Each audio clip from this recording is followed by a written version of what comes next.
on the identifier! We're under attack!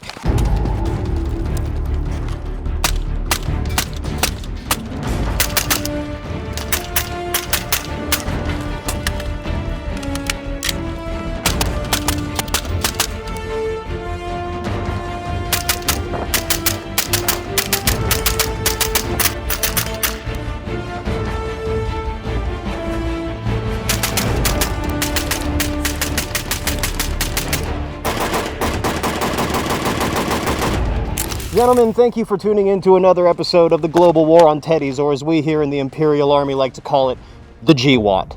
Today I'm going over this. If you've been on my Instagram, you've absolutely seen this thing. It's been up there for about a year. It's been in a bunch of different configurations, but this is my Mark 18 Mod-O. I am doing the GunTube tradition of doing a video over a Mark 18, and this one I chose specifically because it's the oldest version and I think it's the coolest. So we're going to go over this thing, talk about it a little bit, the parts that I put on it, why I like it, and just kind of have fun today. So thank you all for tuning in. If you like this kind of stuff, then go ahead and like and subscribe. That feels very weird doing the whole YouTube thing, but we're going for a more traditional GunTube vibe today. So let's go ahead and jump on into it, and I'll see you guys on the other side.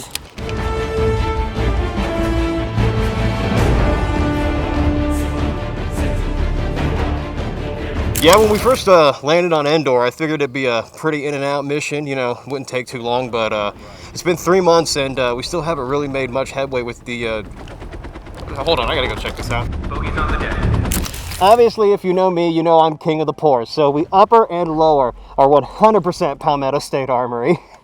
The most expensive thing on here is actually the suppressor and the Surefire grip. Everything else is less than $100. Starting from the top, okay, so I've been running the 5.56 Saker can, the Silencer Co can, which is pretty much the same 5.56 can that you've seen on all of my rifles. I've ran it on this gun for a long time. I've been running it on the 416.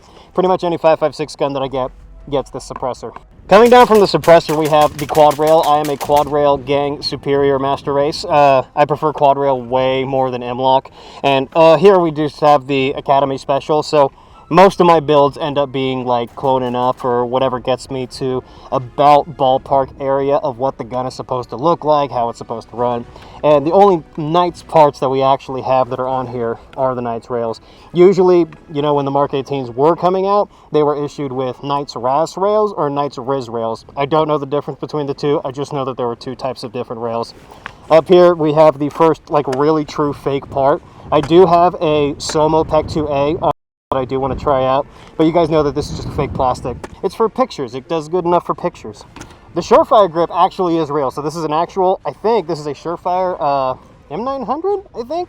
I can't remember the exact model number, but this is the Surefire grip with the pressure pad with the light on it, and this thing is an absolute vibe and a half. I freaking love this thing. I love how it's just this massive light and grip on the bottom. It makes the weapon a lot easier to hold, especially if I kind of not so much C-clamp it, but kind of half go. Back down, like I said, we do have a Palmetto upper and we do have a Palmetto lower, so I've actually SBR'd 2 Palmetto State Armory lowers, and I'm pretty sure that that makes me the king of the poors. So we have an SBR Palmetto lower with an A2 grip on it, because the A2 grip is a vibe and I like it better than pretty much any Magpul grip. Coming back at the very end, we have just a regular charging handle back here. We do have an arrow bolt in here that was given to me by my buddy Abe. He has been a big supporter of the channel, so I do want to give him a shout out in this. Coming to here, we have a clone L&T rear sight. So the normal sights are made by L&T. This is just a, I think it's like a $70 clone that I found on eBay, because I didn't want to spend the $300 on the actual L&T rail. Like I said, clone enough, especially if you're just doing something that's just for fun. Like if you just want the aesthetics of the Mark 18, then definitely going with clone parts is definitely the way to go, and you guys know what I'm about on this channel. Back here we have something that I really like, is the Car 15 stock. We are running a we have a little glow stick back here held together by a Ranger band, just a cheap Academy sling, and then we have this awesome little butt pad right here that we've got zip tied to the back. Okay, now the one thing that I do want to say that is actually real is the aim point. So I think the OGs were issued with either EOTechs or they had the aim point comp in 5s. This is just the regular Aimpoint carbine optic. It's like a $500 alternative to like the Comp M5, and I think it looks like pretty damn close. And I kind of wanted to get into the Aimpoint gang a little bit, so I went ahead and got the Aimpoint carbine optic on here. And that is pretty much the entirety of the weapon. We are running Duramags in here because it absolutely gives the that old school aesthetic that we're looking for. Sling is also really just a cheap dollar Amazon sling. Nothing really too fancy, but yeah, this is my poor 18 that I've put together that I've been showing off on the page for a hot minute. So hope you guys enjoy what we're doing out here, and I'm really glad that I'm finally getting the chance to show it off. I need a credit card! Where's your wallet? Pocket! Which pocket? Back pocket! You got 10 back pockets! Left cheek! Okay, it's Visa! Lays the target! We got a beam rider incoming! Lays target! So if you've watched the page for any number of times, we're a big fan of our guests here on the Scout page. What's up, man? Howdy. Welcome back. Aviator's Armory? Yes, that is correct. I should probably figure that out by now. Anyway, our boy Aviator's Armory is over here, and he's going to help us do a little bit of penetration testing, doing some comparisons between the Mark 18 Mod O, as well as the other weapon that was very popular during the GWAT, the Colt, or the M16A2. This is a ban-era Colt AR-15A2 that I've gotten. That was a gift from my father. So we're going to compare the 20-inch to the 10.5-inch. Well, 10.5 with the suppressor. We're going to see if there's any difference on it. Wait a minute, I have a great idea. Instead of a White Claw penetration test, Brother.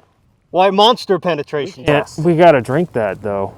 Yeah, but my ancestral bloodline won't let me shoot that. Yeah, but I quit caffeine. Okay, yeah, we need to get rid of it then. What it's like to drink a White Monster, you just have those flashbacks to like 1600s Bavaria, and you get to walk into the pub and your lass is there, and you sit down and you crack open a nice White we need to stop. I think this is fitting. These little flowers kind of look like Edelweiss, right?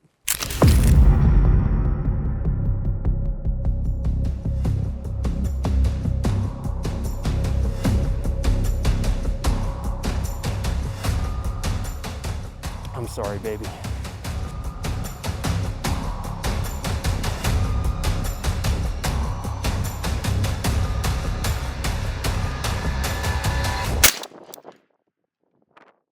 Awesome.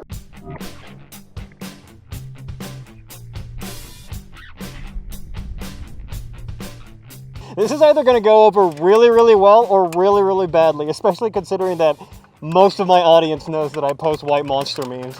Well, hang on. There's still 1 second. I'm gonna turn away for this. Not one drop to waste. Not all was lost. We're okay. If you thought that was bad, I have to do it again. I'll do this one. That makes it okay. Fine. Now, what's really going to be really tricky is to see if the Stormtrooper can hit this on the first shot.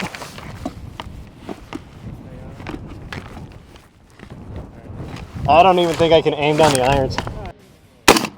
Oh, it's so close.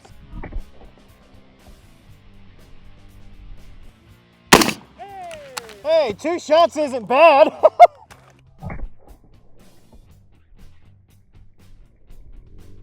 Not being able to aim down the iron sights, that's not bad. Okay, so 5.56 shot out of the barrel that it was intended for, which was the 20-inch. Definitely ripped that thing open. So, yeah. You're going to get a lot more performance out of a 20-incher, but we all like our short-barreled rifles. It's sort of the it thing right now. So how do you do it? How do you shoot with the helmet on? That's the thing. I don't.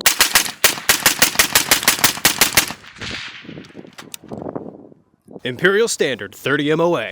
I was just rambling about this a second ago. I don't know if the camera was on, but fun guns are fine. This is a fun gun. I'm not gonna, you know, I'm a civilian in the first place. I'm not trying to find something that's gonna get me through a conflict in Eastern Europe, but it's fun. And for all intents and purposes, for fun usage, yeah, it's awesome. Now, I will say, having 4 layers of paint certainly adds a bit of a vibe. So this has been the upper and the lower that I've used as the commando in all 3 of those videos now. So it's had the first video that had no paint on it.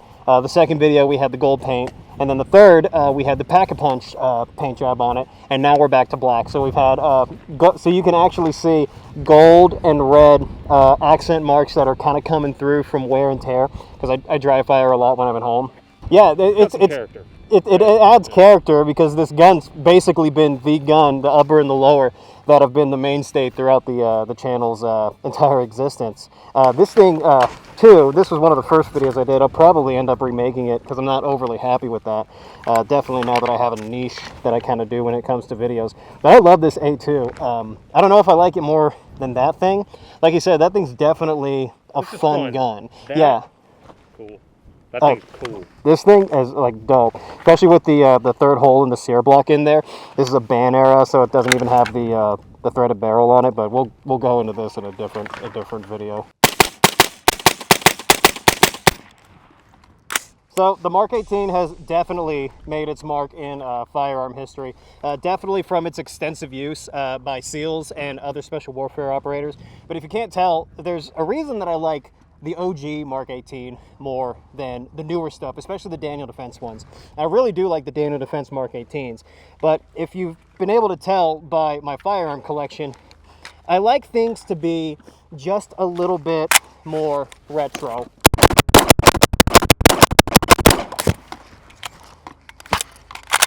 Oh yeah, if you want to see this thing, definitely stick around. My love of firearms comes from like very specific things. I've mentioned this in the past. Video games like Black Ops, Battlefield 3, a lot of GWAT and very old like Vietnam Cold War era stuff definitely hits my vibe very, very hard. I don't have anything against the modern Mark 18s. I think they're really good guns. They're very reliable. They've definitely been proven. But for me and my aesthetics, I just like the look of the retro stuff so much more. So something a little bit new and something that I kind of want to start doing is I want to go over the kits and like the aesthetics that I kind of choose when I do some of these videos. I call it wardrobe and costuming because I like coming up with like kit and costumes and stuff like that. But essentially the idea was if we're going to be doing a gun that was prevalent in the GWAT, I wanted to show some kit that was maybe a little bit prevalent in the GWAT. Maybe not 100% accurate, but you guys get the point of what I'm trying to do. You guys know what I'm about over here. So got a tan sort of chest rig, got a couple pouches on here, using these pouches to hold some extra mags and stuff like that. Got my combat knife up here, zip ties and stuff. And on top of the kit also, I picked up this very old Vietnam era or Cold War era radio. Maybe I'm completely wrong. I have no idea what this is, but it looks really freaking cool. And in addition to all of that, we've got the desert camo with the thigh holster for the pistol that I haven't had in here all video because that was all the rage back in the day. Definitely running some elbow pads like a lot of those GWAT guys were back in the day. And then we definitely got some Danner boots going on just because I think it kind of completes the whole Desert Storm, Gulf War, GWAT, 1990s, early 2000s era stuff that a lot of the guys were running out there. So yeah, just wanted to kind of talk about that a little bit and showcase it. I know a lot of people ask about that stuff, so hopefully you enjoyed that. Gas to the face, definitely a good way to start the day. Anyway, I hope you guys enjoyed this little deep dive into the Mark 18 moto, specifically this one, my clone version of it. You know, it's not exact one-to-one, but for me and for what I like to do, this gets me in the ballpark, and that's all I really care about. So thank you guys so much for checking this out. Big thank you to my buddy Aviator's Armory for coming out here and allowing me to force him to shoot his beloved white monsters. Rest in peace to those, and I hope you guys got a little bit of enjoyment out of that, considering that I do an obscene amount of white monster postings. So if you want to see more of that, go ahead and like and subscribe. Feels very weird doing the YouTube thing, but I really thank every last one of you for checking out these videos. These are a ton of fun to make, and I hope you guys enjoy them. So thank you very much, and I'll see you guys next time.